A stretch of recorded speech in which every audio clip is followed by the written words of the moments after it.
that you understand that God has a prepared place for you.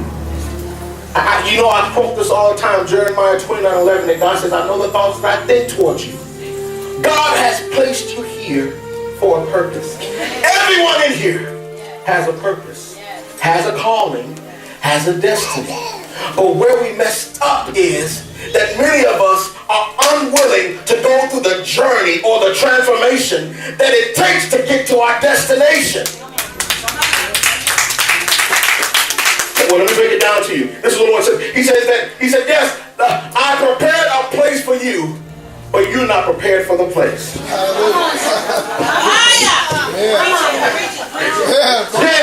Yeah, you're right. Yeah, I prepared a place for you. I got it together. But you're not together. And it ain't nothing worse but launching a person in the wrong season. They will corrupt everything that God gave to them. They will ruin it. And so God said, let me get you together so you can maintain what I give you to contain. This is what I want to hit on. The first one is his country. Somebody say his country. The second one is his people. And the last one is his father's house. Notice that God calls him to leave these three areas. God says, I want you to leave your country. I want you to leave your people. And I want you to leave your father's house. The first thing is his country represents his environment or his culture. He said, I want you to leave your country, leave your environment. Why he said that? Because God didn't want Abram controlled by the prevailing powers of the area. You ever heard the statement that, he's a product of his environment? You've heard that before. And many times I said this, and I'm not being sarcastic, but a lot of you know that it's true. You can take a person out of their environment and you can change them just by removing them out of their environment. Listen, a fish dies once it's removed out of water. And so there's some things that God wants to die in you, which is why he removes you from the water, or he removes you from the area. He removes your environment. The second thing that God does to him, God says, okay, I want you also to leave your people. What does his people represent? His people represents his association. There's a word, and it says association brings about assimilation.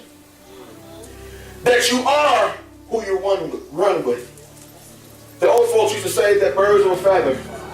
You already know. And so when God's saying, leave your people, what he was actually saying is, he said, I want you to leave your associations. Why? Because these are people that when God tells you to go left, they have influential powers to convince you should be going right. Come on here, you know I'm telling you about that somebody. So he removes him from his environment. Secondly, he removes him from his people. And this is the last one that got me. He said he removed him from his father's house. And I was like, oh God, what is that? And God says, think about it. How was it when you was at home? I said, well, Dad, I remember. And God let me remember that when I was at home, I was all good. I had no worries. Dad went to work. I went out and played basketball and Nintendo. There was no risk factor. I had no reason to trust God. Because in my father's house represents comfort zone. Say comfort zone. Comfort zone. But this is why. God wanted to remove Abram out of his environment, from around his people, out of his father's house, which represents his comfort zone. So Abram would be in a place where he had to seek him.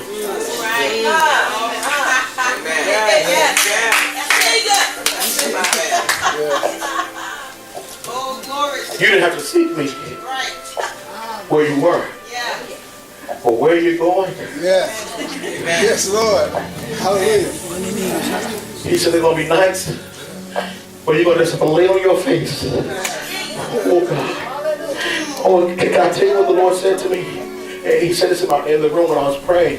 And God said to me, he says, The highest form of worship is obedience. The highest form of worship. He said, let's don't move your lips. He said, so that you can move your life. So that you can move your feet in the direction I'm pulling you. If you could have chose, you would have said, I don't want to go through that divorce. I don't want to have to go through that death. I don't want to have to go through that sickness. But God says, I'm not giving the choice of which route to take. Because in the journey is where transformation happens.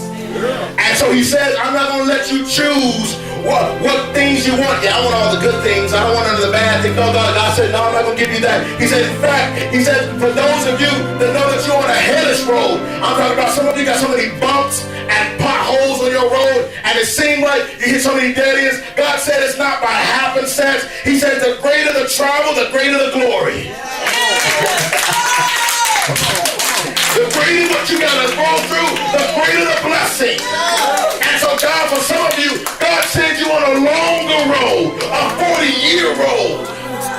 Because he said, I'm bringing you to a place, he said, where signs and wonders are going to flow. I'm talking about we're moving back into the day where the deaf eyes and the deaf ears are about to open. We're about to start casting out demons. Revival about to hit the land. Why? Because some people was willing to go through the transformation.